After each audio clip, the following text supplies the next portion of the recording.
ጎይታዬ ፍጹም ሰላምን ረሃዋን ሃበና ጎይታዬ ሰውኣየና ኸበን ፍጽምስ በብዕለቱ ኻባኻ ኸይንፍለ ካብ ድምጽኻ ኸይንፍለ ካብ ትእዛዝካ ኸይንርሕቕ ኣቐዲምኩምስ መንግስቱን ጽድቁን ድለዩ እምበር ስለ ሓንቲ ነገር ኣይትጨነቁ ናብ ጎይታ ቅርብ ኢሉ ጎይታዬ መምህር ንስኻ ጭንቀት ናይ ሰብ ከም ተልዕል ወድኻ ድሒኑ እዩ ካብ ጭንቀትካ ተገላጊልካ ኢኻ እስራኤላውያን ንጎይታ ክኽተልዎ ኸለዉ እኮ ዝብላዕ ኣለዎ ኢሎም ኣይኮን ፈትዋት ናይ እግዚኣብሔር ደቂ ኣብቲ ዘለኹምዎ ቦታ ኮይንኩም ስለ ኣምላኽ ታይሰሓሱ ንሱማ ስለ ሓንቲ ነገር ኣይትጨነቕ ኣቐዲምካ ስለ መንግስተይን ጽድቀይን ድለ ኣምላኽ ምሳኻ ይወደ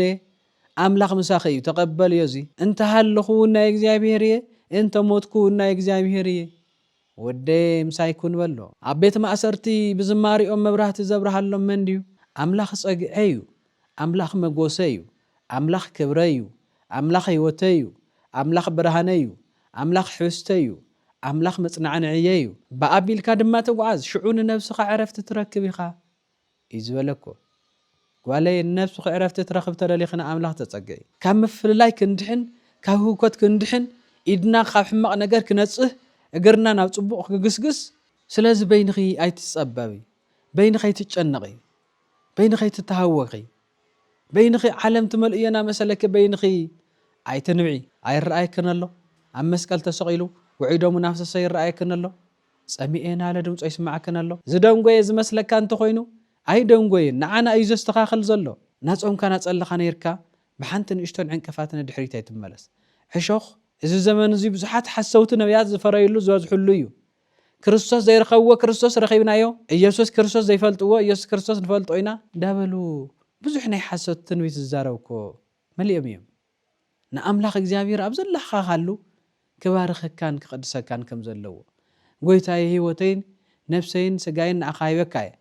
ማንም ኣባይ ዝመጽእ ነገር እንተልዩ ኮይኑ ንስኻ ዝተኻኸለለ ተልካዮ በል ክትስርዮ በል እዛ ጓለይ ክትርእዮ በስመ አብ ወወልድ ወመንፈስ ቅዱስ አሃዱ አምላክ አሜን። ኣብ ውሽጢ ዓድና ወፃእን ዘለኹም ደቅና ኣሕዋትና ሰላም እግዚአብሔር ምሳኹም ይኹን። እግዚአብሔር ዝፈትወኩም ንስኻቶም ድማ ትፈትውዎ። እግዚአብሔር ዘፍቅረኩም ንስኻቶም ድማ ተፍቅርዎ። ፈቃዱ ትፍጽሙ ንሱ ድማ ፈቃዱ ዝፍጽመልኩም። እግዚአብሔር ቅርብ ኢልኩም ትፈልጥዎ። ኣምላኽና እግዚአብሔር ብቃሉ ክቅድሰና ክባርኸና ዓይነ ልቡናና ክብርሃልና እሞ ሰማዕናዮ ብተግባር ክውዕል ኣምላኽ ይፍቀደልና። ከምቲ ሓደ እኽሊ ኣብ ሰናይ መሬት እንተወዲቁ ሰናይ ብዙሕ ፍረ ዝፈሪ ንሕና ድማ ንሰምዖ ቃል እግዚአብሔር ኣብ ልቦናና ሓዲሩ ካብ ትሩፋት ናብ ትሩፋት ካብ ጸጋ ናብ ጸጋ ንሰጋገረሉ ሰናይ ድምፂ ንሰምዓሉ ሰናይ ሓሳብ ንርከበሉን ኣእምሮና እነብርሃሉን ሰውነትና ንቅድሰሉን ክኾነልና ኣምላኽ እግዚአብሔር ቅዱስ መንፈሱ ይላኸልና። ደቀየ ኩሉ ግዜ ከም ዝብለኩም ፈትወኩም የናፍቀኩም ድማ እየ። እግዚአብሔር ኣምላኽ ጸጉኦ ኣብዚሕልኩም በረከቶ ኣስፊሕልኩም ናብታ ትምነይዋን ትፈትውዋን ታርፍዋን ዓድኹም ኣብ ደገ ዘለኹም ደቀይ ናብ ቤትኩም ናብ ቤትክን ናብ ቤተሰብኩም ናብ ቤተሰብክን ናብ ቤተ ክርስቲያንክን ናብ ሰናይ ምሉእ ስራሕኽን ክትመጻ ኣምላኽ ቅዱስ ፈቃዱ ክኾን በብዕለቱ ልምን ንጸልን እየ። ኣምላኽ ተሓሳብቲ ጸሎት ይቀበሎ። ኣምላኽ እግዚአብሔር ተሓሳብ ልበይ የስመሮሞ እቲ ሓሳብክን ናብ ስደት ዘለኽን ደቀይ ናብ መረበትክን ይመልስክን ሓሳብ ልብኽን ድማ ይስምረልክን። ኣብዚ ውሽጢ ዓዲ ዘለኹም ደቅና ድማ ኣሕዋትና ኣምላኽ እግዚአብሔር ስራሕኹምን ህይወትኩምን ይባርኸልና። ንሎማዓንቲ እንመሃረሉ ናይ ትምህርትና ርእሲ ዝኸውን ጎይታዬ ካብ ጭንቀት አድሕነና፣ ጎይታዬ ፍጹም ሰላምን ረሃዋን ሃበና፣ ጎይታዬ ሰውኣየና ክንፍጽምስ ፈቃድካ ይኹን። ዝጀመርናይ ህይወት ኣብ ዕላባቱ ኣብ መዓልኡ ናብ ፍጹም ህይወትን ክበጽሕ ንስኻ ባርኸና። ይኹን በሎ ጎይታ ይፈጸም በሎ ንጉሰይ ኣምላኽ እግዚአብሔር ይኹን እንተኢልካዮ ሰማይ ኣብ ምድርን ዝነበረ ማይ ናብ ሰማይ ከይዱ ኣብ ምድሪ እውን ናብ ውቅያኖሳት ተኸፋፊሉ እዩ። ኩን ዝበልካዮ ብዕለተ ሰሉስ መሬታት ኣትክልትን ኣዝርእትን ከተውቅል ክኢላ እያ። ኩን ዝበልካዮ ብዕለተ ረቡዕ ብርሃናት ፀሓይ ከዋኽብትን ወርሕን ኩሎም ብርሃናት ክፍጠሩ ኮይኖም እዮም። ኩን ብዝበልካዮ ቃልካ መሰረት بحموس علت انسساتات بحر زنبرون أو يبس زنبرون انسساتات تفتيرهم يوم بعرب علت آدم هيوان نكتفتر كالخاون بأرآيين بأمسايلين الكاتزاري بكايخا قويتاي خمو غير كاتسرح أملاخ ناتنا لبونا دما صبوق نجر كفري إذننا دما قالكا خسمع كاب حساب عالم وطيو نافت توكلن حساب كحسب بمدراوي تحساسبان النبابران زيكونس بأملاخاوي النبابرا أملاخ قدم عالم زنبرا عالم ونا حليفو زنبر يهوي رافا كمتي أب دبر سينا خوين كان موسى استغلص كاغويتا نغوس نعناون تغلص كمتي أب دبر سينا خوين كان موسى ززارب كايو نعناون نزاربنا كمتي أب دبر زيت خوين كان دق مزامرت مستير مصاتكا زنجر كايم مستير هيوتنا خستخاخل حساباتكا ناي منفس قدوس حيلي حزيلم ابانا خعربو نعناون حيل خان طبب كان غلصلنا كمتي أب دبر تاور كوين كاب برهان ملكوت كان دق مزامرتخا زرأخايو فقر هيوت سلام هيوت دستا هيوت كاب ጭንቀት زرحاق هيوت كهلونا بصومن بصولوتن استعقبه استحالو نفسي هيوت كهلونا فقادك خخون مستير صقاخا غلصلنا غويتاي ببعلتو خباخا خينفل خاب دمصخا خينفل خاب تزازكا خينرحق نعنا خت دلينا خطفتونا كتفكرنا كتمهرنا ندللنا أملاخنا እግዚአብሔር ካብ ጭንቀትን ጸበባን يدحننا كمزو كيليو سمعكم وديكم كمزي لكو تزاربيو ادميتكم وديكم استوعلكم وديكم كمزو كيل نيريو أماتيوس وانجل معراف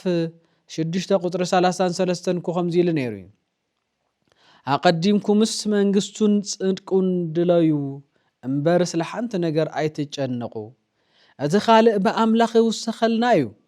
أتخالق بقويتاي يخونلنايو أتخالق بقويتاي يبزحلنايو انتايديو كميديو زجنقنا نا أملاخنا هبو نسو كوحسو نسو خلعلويو أنتم شخم زخبدكم كاب شخمكم كعرفكم ناباينعو يبلنا له ناوخن قرب يزغبانا حسابنا خنقربلو يزغبا انتايدم أمو على سغاويوس بزوحات زحاممو سبات بزوحات استጨنቁ ሰባት ጭንቀው ምን ሐሳበው ምን ናው ጎይታ ቅሪቦም ዘይተፈተሐሎም ምን አሉ አብ ዮሐንስ ወንጌል ምዕራፍ 4 ሸውዓተን ዘሎ ካብ 6 ጀሚርና ከነንበው ከለናስ ጎይታ እግዚአብሔር ካብ ትዝነበሮ ቦታ ናብ ቃና ዘገሊላ ናፍቲ ወይኒ ማይና ወይኒ ዝቀየረሉ ምስ መጸስ ሓደ ናይ ጠብሪያዶስ ሰብአይ ወዱ ዝሓመሞ ናው ጎይታ ቅርብ ኢሉ ጎይታዬ መምህር ንስኻ ጭንቀት ናይ ሰብ ከም ተልዕል ዝሞተ ሰብ ዝሓመመ ሰብ ከም ተፈወስ ቃልካውን ህይወት ከም ዝኾነ አልጋ ተሰኪሙ ዝነበረ ሰብውን አልጎ ሰኪምካ ከም ዝሰድድ ደም ይሕዛ ዝነበረውን ደም ከም ተድርቕ ዝተጨነቀ ኮታስ ዝጸበቦ ከም ተቅንዓሉ زحاممون كم تفوسو زدخام منفس ناي دخام منفس نزنبرمون كاب دخام منفسهم برتيعم كغنعو تقبر أملاخ ودي حميم الله وريد كابا فوسلي بيتي يقون يلي كبل خلو زين حيث ولدس أمرات ملكتات يزرلي كبل خلو قويتاي ودي كموتي حميميو تجأني غيزل لخوص لودي ጎይታዬ ስለወደይ ከሓትትን ከተፈውሰለይ የመጽኤ መስሎ ከድሒኑ ልካዩ ወድኻ ድሒኑ እዩ ካብ ጭንቀት ካተገላግልካ ኢኻ ካብ ጭንቀት ካድሒንካ ኢኻ ጓለይ ኣብ ደገ ኮይንኪ ስለ ኣድኺ ስለ ኣቦኺ ስለ ሕዋትኪ ስለ ቤትኪ ስለ ቤተ ክርስቲያን ክትጭነቕ ደለኺ ኣጆኺ እግዚአብሔር ይጉብንየሎ እዩ እግዚአብሔር ይባርኾሎ እዩ እግዚአብሔር ይቅድሶሎ እዩ እግዚአብሔር ይመልኦሎ እዩ بتنسخي سرحخيون بتنسخي زابكيون يبزحلكي بتولد خسرحو يبزحوي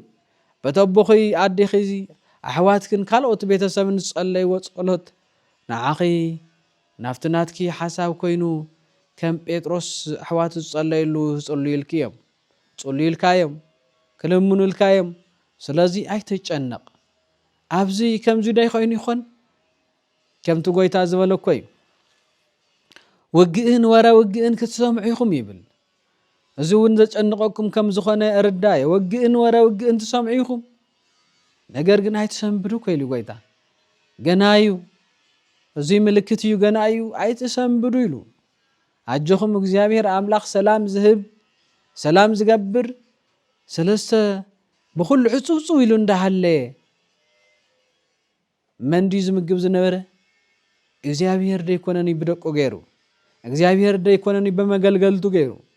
እግዚአብሔር ደይኮነኒ ብዝፈቶም ገይሩ እስራኤላውያን ንጎይታ ከኸተልዎ ከለው እኮ ዝብላዕ ኣለዎ ኢሎም ኣይኮን ምግቢ ከም ዘበርክት ማዕዲ ከም ዝባርኽ ይርዶም ገሊኦም ንመልክዑ ንምርኣይ ገሊኦም ድማ ተኣምራቱ ንምርኣይ ገሊኦም ድማ ንኽፈውሶም ኢሎም እዮም ተኣኪቦም ኣብ ሜዳ ኣብ ሳዕሪ ኮፍ ኣቢሉስ ካብ ጥምየት ንኽዕንግለና እዩ ኢሎም ሓሲቦም ግን ይመፁን ነይሮም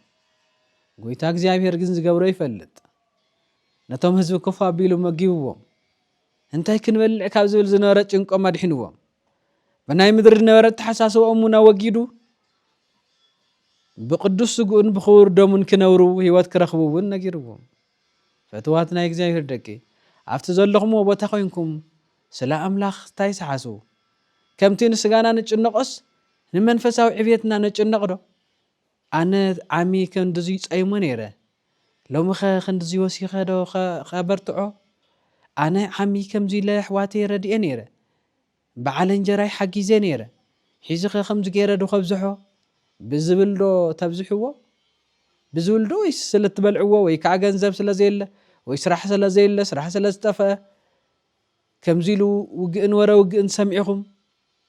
ኣይትጨነቁ ሓሳብና ናብ እግዚአብሔር ነቕርቦ ኣምላኽ ክፍውሰለ ኢሉ ቀሪብቱ ሰብኣይ ናብ ኣምላኽ ምስ ቀረበ እኮ ካብ ኣምላኽ ዝሰምዓ ድምፂ ክዲ ወድኻ ድሒኑልካ እዩ ዝብል ከመይ ናበይ ኣይበለን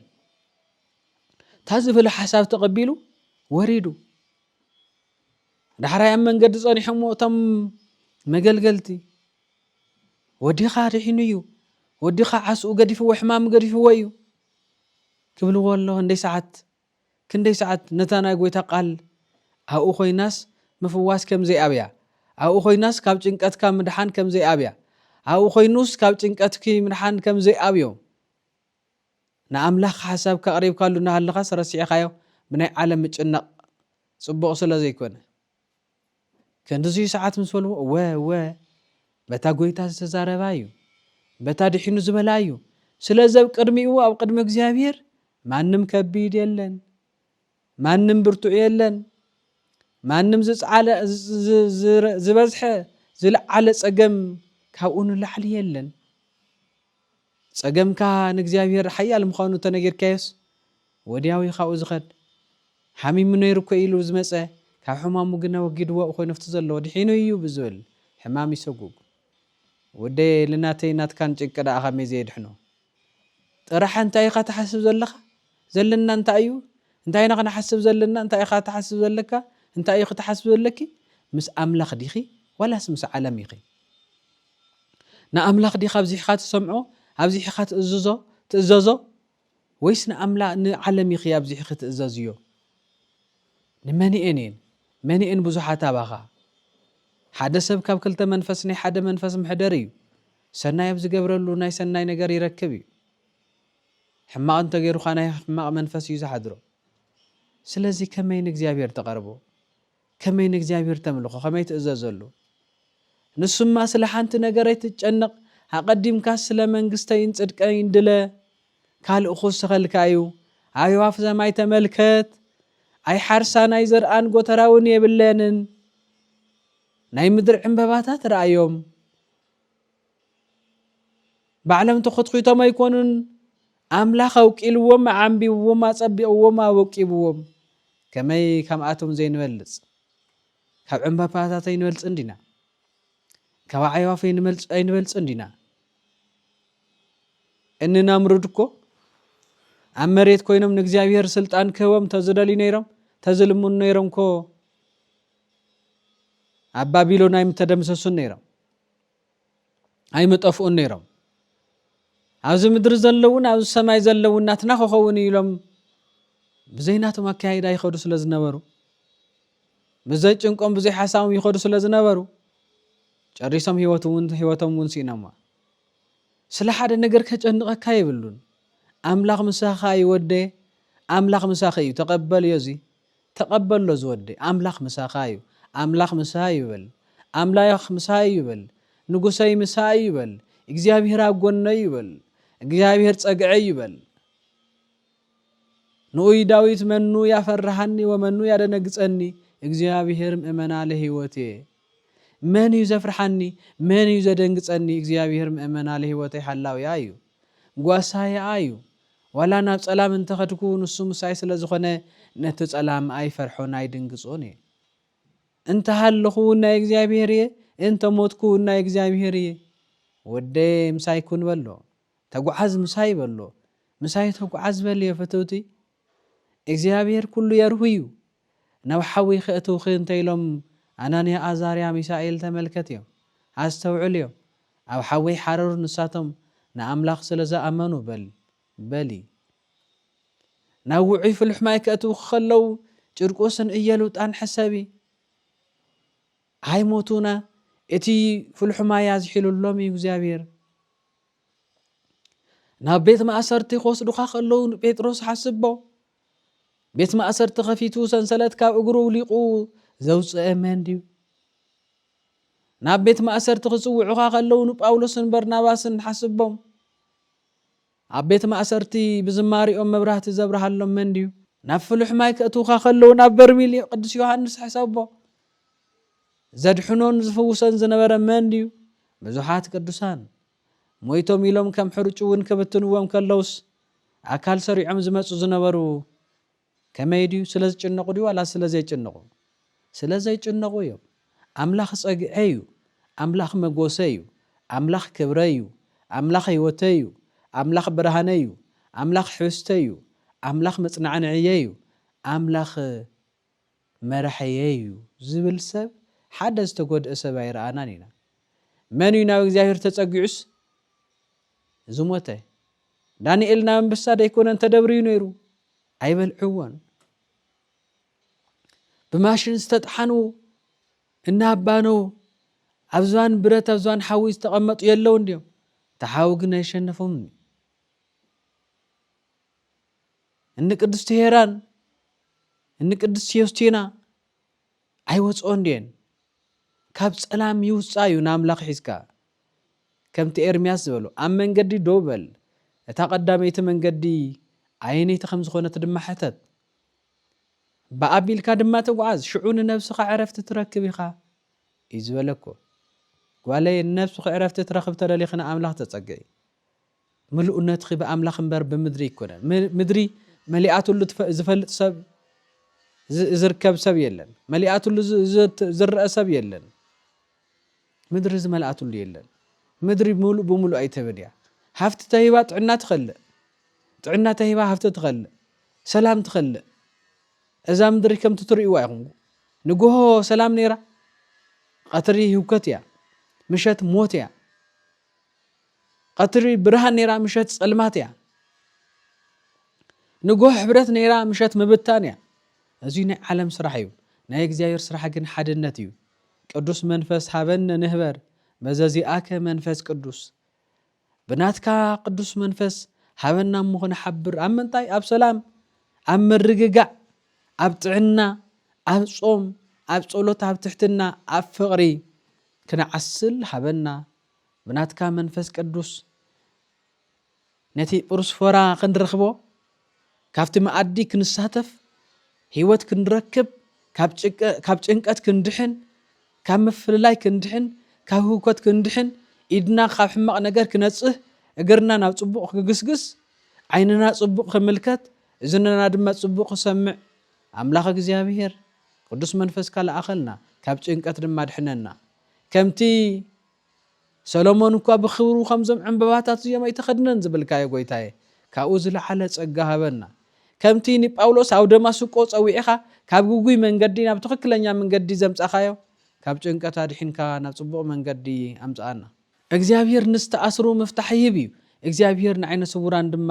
مرأي نستسأنهم دما لبونو كبره يقبر يو እግዚአብሔር ንዝጠመዩ ዕንጋለ ይህብ እዩ እግዚአብሔር ቱ ሰማይን ምድርን ዝፈጠረ እግዚአብሔር ታይዲ ዝበለ ዳዊት ካብ ጭንቀትን መድሓን ታይዲ ዝበለ አንሳኢኮ አእይንትየ መንገለ አድባር እምአይቴ ይምፃ ረዲኤትየ ሰም ሃበ እግዚአብሔር ዘገብረ ሰማየ ወምድረ አዒንተይና እምባቆላ ሓበልኩ ረዲኤተይ ካበ እዩ በልኩ ረዲኤተይ ካበ እግዚአብሔር እዩ እቲ ካብቲ ሰማይን ምድርን ዝገበረ ኢሉ ይዝመሎ ዛጓለይ በይንኸ ይትጨነቂ በይንኸ ይፅበብኪ ንኣምላክ ካብዮ እወ ጎይታይ ንስኻ ተልዕሎ ትኽእል ኢኻ እወ ጎይታይ እንታይ ድያ ዝገበረት እታ ሓንቲ መበለት ኣውዶክስያ መሬት ኣገቢታቶ ወሲዳቶ እንታይ ድያ ዝገበረት መፍትሒ ናብ እግዚአብሔር ከቕርበላ ናብ ቅዱስ ዮሐንስ እኮያ ዝኸደት ፓትርያርክ ቅዱስ ዮሐንስ ናብኡ ያኮ ዝኸደት ኣቦና እንዳነብዕት ረኺብዋ ቅዱስ ዮሐንስ እንታይ ኮንክ ዛጓለይ ትነብዒ እንታይ ኮንክ ክብላ ከሎ ኣቦዬ መሬት የገቢታቶ ኣውዶክስያ ንግስት መሬት የገቢታቶ ኣውዶክስያ ንግስት ናብ ወሲዳቶ ኣነ ዝሓድር በኣ ጥራሕየ ክነብር ዝኽእል ከበኣየ ካብ ጥሜተይ ዝዕንገል በኣየ ስለዚ ወሲዳቶ ምስ በለት ከክንደኣ ኮይኑ ናብ እግዚአብሔር ብጸሎት ተቐሪቡ ቅዱስ ዮሐንስ ከክንደኣ ኮይኑ ድማ ምስታ ንግስቲ ኮይኑ ተዘራሪቡ ንሳ ካብ ንብዓታ ክትጽናዕናዕ ኣጽናዕኒዕዋ ኸይዲ እዩ ስለዚ በይንኺ ኣይትጸበቢ በይንኺ ኣይትጨነቂ በይንኺ ኣይትተሃወኺ በይንኺ ዓለም ትመልእየና መሰለክ በይንኺ ኣይትንብዒ ንብዓትካ ሓብስ እሙቕንዕ በለ ናብ እግዚአብሔር ይረኣየክ ደሎ ኣይረኣየክን ኣሎ ኣብ መስቀል ተሰቒሉ ውዒዶሙ ናፍሰሰ ይረኣየክን ኣሎ ጸሚኤና አለ ድምፆ ይስማዓክን ኣሎ ንምስማር ኢዱ ንምስቃል ክዘርግሕ ከሎ ኣይረኣየክን ኣሎ እግሩ ክችንከር እግሩ ክውጋእ ከሎ ኣይረኣየክን ኣሎ ኣብ ርእሱ ኣክሊል ዕሾኽ ክንበሮ ከሎ ኣይረኣየክን ኣሎ ስለመን ይኸውን እሱ ስለንባዕሉ ስለና ዓይን ንዓኽሙ እዩ ካብ ጭንቀትናን ካብ ሞትናን ንምድሓን ካብ ስድደትና ንምምላስ ካብ ሞት ንምድዓል ካብ ጥሜትን ዕርቃንን ንምድሓን ስለንዓና እዩ ውዑይ ደም ዘፍስስ ዘሎ ወደ ጭንቀት ገዲፍካ እግዚአብሔር ከም ኢኻ ተብልኹ ከመይ ከተምልኹ የዛጓለይ ኣምላኽ ኣቦኺ ምሳኸ ድዩ ትሪአኒ ኣለኻ ኢኻ ሕማቕ ኣይገብሪ ጎይታይ ትሰምዓኒ ኣለኻ ኢኻ ሓሳብ ሂበካ እየ ሸኽመይ ተሸኪምካ ኢኻ ኣይጭንቕን ጎይታይ ስለ ዝበልዖን ስለ ዝሰትዮን ኣይጭንቕን ምናን እስራኤላውያን ዘውረድካ ንስኻ ኢኻ ሕብስቲ ዘበርከትካ ንስኻ ኢኻ ካብ ከውሒ ማይ ተፍልቕ ንስኻ ኢኻ ስለዚ ስለ ሓንደ ነገር ኣይጭንቕን እየ ኮታስ ቤተይ ኣብ ከውሒ ሰሪሐ ፈቃድካ ክፍፅም ናይ ብሓቂ ኣቦይ ክብለካ እምበር ብኣንደበተይ ኣቦይ ክብለካ ኣይደልን ነፋስ ነፊሱ ሕጁ ዝናብ ዘንዩ ቤተይ ከፍርሰለ ኣይደልን ኣብ ከውሒ ክሕነፅ እየ ዝደሊ ኣብ ሓሸዋ ክቕመጥ ኣይደልን ኣብ ደብረ ታቦር ኮይነ እግርኻ ብርሃን ክኸበርህለ እየ ዝደሊ በታ እግሪ ኣርድእትኻ እግሪ ደቀ መዛሙርትኻ ዝሓፀብካላ ኢድኻ በኣ ትሕትና ገይረ ኣነ እውን እግሪ ሓፍተይን ሓፂበ ትሕትና ክፍፅም እየ ዝደሊ ጾመይ ክትሕወስ ጸልየ ብጸሎተይ ክትሕወስ ተጓዒዘ ምስ ኣብ መንገደይ ንስኻ ክትህሉ ኣክሊለይ ክትኸውን ብርሃነይ ክትኸውን ጎይታዬ ንኣኻ ሒዘ ካብ ጭንቀተይ ክድሕን እየ በሊ ዛጓለይ ኣይትጨነቁ ብሓቂ ብለኩም ኣለኹ ብሓቂ እየ ዝብለኩም ዘለኹ እስኪ ዛጓለይ ትክክለኛ ዝደልኽዮ ነገር ናብ እግዚአብሔር እስኪ ብልቢ ምንም ከይሓወስኪ ከይትጠራጠርኪ እስከ ቀርብሉ ከይሃበክ ተተመሊሱስ ትርእዮ ክትርእዮ ሽዑ ክትርእስ ብንጹህ ልብኻ ሓሳብካ ከይድኻ ንእግዚአብሔር ብልካ እስከ ተመለስ ተዘይሂቡካ ሻዕ ተዘይመሊስልካ ብሓቂ ሙሉእ እየ ዝኣምኖ ጎይታይ ኣነ ኣብኣ ከለኻስ ተዘይሂቡካ ኣብኡ ከለኻ መንገድኻ ናቀረፈ እናሰርሐ ዝደንጎየ ዝመስለካ እንተኮይኑ ኣይ ደንጎየ ንዓና እዩ ዘስተኻኽል ዘሎ ንዓና እዩ ዘሞቻች ዘሎ ኣንታ መንእሰይ ኣይትጨነቕ ህይወትካ እግዚአብሔር ይፈልጦ እዩ ህይወትክ እግዚአብሔር ይፈልጦ እዩ ፈጺምካ ብኸንቱ ክትቕመጥ ኣይደለን እዩ እሱ ግን ቀረብናኡ ኣብ ርሑቕ ኮይንካ ኣብ ደገ ይትድለዮ ኣብ ውሽጥና ኣሎ ምሳና እዩ ዘሎ ክርስቶስ ኣብ ርሑቕ ከም ዘሎ ይትሕሰብ ትዝቀደሶ ዝባርኾ ሰውነትካ ዝቀደሶ ዝባርኾ ሰውነትኪ ንዕኡ ኣውፍዮ ንዕኡ ይኹን ንኻልእ ኣይኹን ብሓጢኣት ኣይውደቕ ኣይትመለስን ድሕሪ ዛጓለይ ጽቡቕ በርቲዕኺ ንቅድሚት ከይድኺ ነይርኪ ንድሕሪት ኣይትመለስ ናጾምካ ናጸለኻ ነይርካ ብሓንቲ ንእሽቶን ዕንቅፋት ንድሕሪት ኣይትመለስ ሕሾኽ ፍረኻ ሸምጢጡ ኣይትረፍዎ خوحي هررنا تتقعو أغل خايا درقو أمن قدي وديكا كله زدبريكا كله زقرص أكاي تخون عفسناي مريت ودق أولبونا خدم سناي حسابي ودق يمسأ تردأ بتغكلنيا رديت كد أملاح طعم يبل أملاح كور يبل እግዚአብሔር ጥራሕዩ ኣምላኽ በል ሓደ እምነት ሓደ ሃይማኖት ሓደ ኣምላኽ ሓደ ጥምቀት በል ከምዚ እዩ ሓደ ኣምላኽ ሓደ ጥምቀት ሓደ እምነት በል እዚ መንገዲ ዙይና ኩሉ ውሕስ ይገብረካ እዩ ጳውሎስ ነዚ ተዛሪቡ ማቴዎስ ድማ ከምዚ ኢሉ ባኡ እንተ ጸባብ አንቀጽ በታ ጸባብ መንገዲ እተው ናብ ህይወት ትወሰድ ጎዳና ንሳያ በቲ ሰፊሕ መንገዲ ግን ኣይትኸዱ ብዙሓት ይኸዱ ወይ እምነት ጥፋት እዩ እግዚአብሔር ብርሃን እዩ በቲ ብርሃን ተመልከት እግዚአብሔር ኃይልን ጉልበትን እዩ ትጉልበት ንሱን ዓኻውን ይኾንካ ኣብ ቅድመኻ ኣራዊት ምንም ኣይኮኑን ኣብ ቅድመኻ ኃጢአት ምንም ኣይኮኑን እግዚአብሔር ምሳኻ እንተኾይኑ ተዘይተጨኒቕካ ኩሉ ኃይል ኣለካ እዩ እስኪ ጳውሎስ ማዕዮ ኩሉ ብዝህበኒ ኩሉ ብዝገበረለይ ብጎይታይን ብመድሓኒተይን ብኢየሱስ ክርስቶስ ኩሉ ክእለየ እኮ ዘለ ኩሉ ከኣለኒ ኩሉ ሰርሕ ኸልየ ኣይጭነቐን ስለ ሓንቲ ነገር ኣይጭነቐን እኮ ዘለ ኣብ ባሕሪ እኮ መርከብ ኮይኑ ተቐሚጡ ነይሩ እዩ ብጥምየት ኣሕዋተው ቆላን ናብ ከተማን እኮ ብዙሓት ስየምሉ እዮም ከጠፍእ ብሓፁር ወሪዱ እኮ ናብ ካልእ ቦታ ከይዱ እዩ ንኽቕተል እኮ ብዙሕ ተገይሩ እዩ ሓደ ጎደለ ናበል እኮ ብዙሕ ግዜ ተገሪፉ እዩ ግን ስለሱ ምንም ኣይጭነቐን ዘሕስበኒ ስለ ቤተ ክርስቲያንን ስለ ህዝበ ክርስቲያንን እዩ ይብሉ ስለዚ ክሕስበና ዝኽእል ጽባሕ ንዝህበና ህይወት ጎይታ እምበር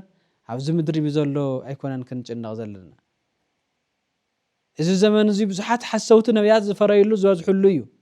ክርስቶስ ዘይረኸብዎ ክርስቶስ ረኺብናዮ ኢየሱስ ክርስቶስ ዘይፈልጥዎ ኢየሱስ ክርስቶስ ንፈልጦ ኢና እንዳበሉ ብዙሕ ናይ ሓሰት ትንቢት ዝዛረብኮ መሊኦም እዮም ማንም ከይስሕተኩም ተጠንቀቑ ብዙሓት ብሽመይ ኣነ ኢየሱስ እየ እናበሉ ክመፁ እዮም ብዙሓት እውን ከስሕቱ እዮም ተተኻኢልዎ ምስ ነቶም ዝተመረፁ እኳ ንምስሓት ትእምርትን ተኣምራትን ክገብሩ እዮም ኮይ ዝበለ ተሓሳብ ዙይ ተረዲእና ስለ ሓደ ነገር ንጭንቕ ዘይኮነስ ክንጭንቆ ዝግባአና ስለ ህይወትና እዩ ምስ እግዚኣብሔር ተራኺባ ድያ ነወስኺ ህይወትካ ምስ እግዚኣብሔር ተራኺባ ድያ ህይወትክ ምስ እግዚኣብሔር ተራኺባ ድያ ከምቲ ሲም ካርዲ ናብ ቆፎ ኣትያ ኔትወርክ ተዘይሃልይዎ ህይወት ዘይብላ ናትና ህይወት ወፅያ ድያ ካብ እግዚኣብሔር ኢድና ምዝርጋሕና ብጸሎት ገዲፍና ይድና ኣብ ጭንቀት ዲና ዘለና ኣይትጨነቁ ኩሉ ነገር ማዕበል መሲሉ መጽዩ ኤርትራ ባሕሪ ኤርትራ እኮ ባሕሪ ኤርትራ እስራኤላውያን ክሸግሩ ከለዉ እኮ እቲ ባሕሪ ቅድሚኦም ዝርግሕ ኢሉ ይጸኒሕ ነይሩ ተሓስቦ ከለኻ እኮ በዚ ባሕሪ እዚ ክሰግር እየ ኢልካ ኣይትሓስብን እግዚኣብሔር ከልዕሎ ከሎ ግን ብሓደ ግዜ እቲ ባሕሪ ዝነበረስ ከም መንገዲ ገይሩ ደመና መጽለሊ ገይሩ እኮ እዩ ዘሳገረ ስለዚ ስለ ሓደ ነገር ምጭናቕ ጥራሕ ተሪፉ ሓሳባትና ኩሉ ንእግዚአብሔርና ኣቦ ኩሉ መንእሰይውን ኣቦውን ኣደውን ኣይትጨነቁ ከምዚ እኮ ሓሳብ ዝመጽ ዘሎ ከምዚ እኮ ዝበሃል ዘሎ ክበሃል ክእል እዩ ጎይታ ሚል እኮ እዩ ውግእን ወረ ውግእን ክትሰምዑ ኢኹም ወረ እውን ሰምዒኹም ውግእ እውን ሰምዑ ኢኹም ግን ኣይትደንግጹ ኣይትሰንብዱ ገና እዩ እዩ ዝበለ ኣይትሰንብዱ ንኣምላኽ ዝኣመን ሰብ ብዙሕ ዋዕታት ብዙሕ ሓውታት እንተመፀ ኣይጠፍእን እዩ ጥራሕ ምስ ኣምላኽና ብፍቅርን ብጸሎትን ብትሕትናን ኢና ክንነብር ዘለና ኣቀዲምና መንግስቱ ክንደልል ይግባእ ኣቀዲምና ሓሳብ ጎይታ ኣገልግሎትናስ ከይንቀፍ ምእንቲ ንኣገልግሎትና ክነጽብቕ ኣለና ከምቲ ጳውሎስ ብርሃን ምስ ጸላም ሕብረት የለን ሓቂ ምስ ሓሶት ኣይሓብርን ክርስቶስ ምስ ቤልሆር ኣይሓብርን ናይ ክርስቶስ ቤተ መቅደስን ናይ ዳጎን ናይ ቤልሆር ቤተ መቅደስን ሓደ ኣይኮነን ናይ ነበይኑ እዩ ብርሃን ብርሃን እዩ ጸላም ጸላም እዩ ሓቂ ሓቂ እዩ ሓሶት ሓሶት እዩ ህይወት ህይወት እዩ ሞት ሞት እዩ ስለዚ በዚ ህይወት እዚ ከይተጨነቕና ክንከይድ እምበር ስለ ሓንቲ ነገር ክንጭንቕ ይብልናን ተጨኒቕካ ናብ ቦታ ስለ ዝኸድካ ጥራሕ ኣይኮነን ዝድሓን ንኣምላኽ እግዚኣብሔር ኣብ ዘለኻ ካሉ ክባርኸካን ክቕድሰካን ከም ዘለዎ ጎይታዬ ህይወተይን ነፍሰይን ስጋይን ንዓኻ ይበካ እየ ማንም ኣባይ ዝመፅእ ነገር እንተልዩ ኮይኑ ንስኻ ዝተኻኸለለ ተልካዮ በል ክትስርዮ በል እዛ ጓለይ ክትርእዮ ኣምላኽ ክንደየናይ ወሃብን መማዕረግን ካብ ብዙሕ ነገር ዘድሕንን ምዃኑ ክትርኢ ምንቲ ካብ ዘይ መንባርና መንባር ዘምፀና መን ድዩ ከምዚ ገይሮ ማዕሪጉ ዝፈጠረ ኣምላኽ እግዚአብሔር ካብ ፍቃዱ ተዘይወፂና ከመ ገይሩ ክገድፈና ይኽእል ንመን ኢልዎት መንግስቱ ንዓና እኮ እዩ ጥራሕ ግን ምስ እግዚአብሔር ኮይና ክንነብር ካብ ጭንቀት ክንወፅእ ብናትና ሓይሊ ዝምላእ ነገር የለን ብናትና ቅልፅም ዝምላእ ነገር ጥራሕ የለን ንሕና ንሰርሕ እግዚአብሔር ይባርኽ ንሕና ነፍሪ ነብዝሕ ንሱ ድማ ንሱ ሰራሕናዮ ይበርከተልና ዓለም ብምሉእነት ድሕን ትኽእል ድማ ብእግዚአብሔር እያ እምበር ሞት ሓዚላ እያ ትመፅእ ዓለም ተሓደ ምስ ተሓደ ክበኣስ ከሎ ደስ ይዝላ ሰብ ክጭነቅ ከሎ ደስ ይዝላ ንምንታይ ጭንቀት ናይ ተስፋ ምቁራፅ ናይ መጨረሻ ህይወት ስለ ዝኾነ ኣብ ጭንቀት ተውፅሖ ኮይና ብጌራ ናብ ተስፋ ምቁራፅ ስለ ተውፅሖ ባዕሉ ንኽመውት ስለ ትገብሮ ናብ ሓዊ ንኽኣቱ ስለ ትገብሮ ናብ ገደል ንኽፀድፍ ስለ ትገብሮ ምስ ሰብ ክበኣስ ስለ ትገብሮ ምስ ሰብ ክቀታተል ስለ ትገብሮ ናብ ጭንቀት ተውፅሕሉ ሰይጣን ሰብ ይሕጎስ እዩ ስለዚ ሰይጣን ክሕጎስ የብሉ እግዚአብሔር ክሕጎስ ኣለዎ ካብ ማንም ዓለም ጭንቀትን ሓሳብን ወፂና ብፍቃድን ብፍቅርን እግዚአብሔር ክንመላለስ እዩ ዘለና እግዚአብሔር ድማ ብከምዚ ስለ ዝፈትወና እሞ ደቂ እግዚአብሔር ተወዲ እኮ ከድሕነለይ ኣምላኽ ኢሉ እዩ ተጓዒዙ ትዋ ጎይታ ግን ነብዚ ዘለዎ ኮይኑ እዩ ድሕንዎ እሞ እግዚአብሔር ኣምላኽ ካብቲ ጭንቀት ዓለም ከድሕነና ኣብ ትክክለኛ መንገዲ ከቁመና ደቀ ይፈትወኩም ይሕዝውን ትድሕኑለይ ካብ ጭንቀት ትድሕኑ እየ ዝደሊ ካብ ፀበባት ትድሕኑ እየ ዝደሊ ኣጆኹም ኣይትደንግፁ ኣይትሰንብዱ እግዚአብሔር ኣብ ጎንኹም እዩ ኩሉ ግዜ ኣብ ጎንኹም እዩ ስለ ንዓኻትኩም ድማ ንእግዚአብሔር ክንልምን ህንፅሊ ኢና ንስኻትኩም ድማ ስለ ንዓና እውን ስለ ንባዕልኹም እውን ፅልይኹም ሓቢርና ንፅሊ ኣምላኽና እውን ካብ ጭንቀትን ፀበባን የድሕነና እሞ ነዛ ዘላ ዓለም ሰላም ሂቡ ካብ ህውከት ኣድሒኑ ናብ ፍቅሪ ኣምፅኡ ሰላምን ረህዋን ይፍጠረልና ካብ ጭንቀት የድሕነና ሰውኣይናን ጾምናን ብሰላም ይፈፅመና እፈትወኩም እየ ደቀየ ፀጉኡን በረከቱን መንፈሱን የብዛሓልኩም ስብሃት ለእግዚአብሔር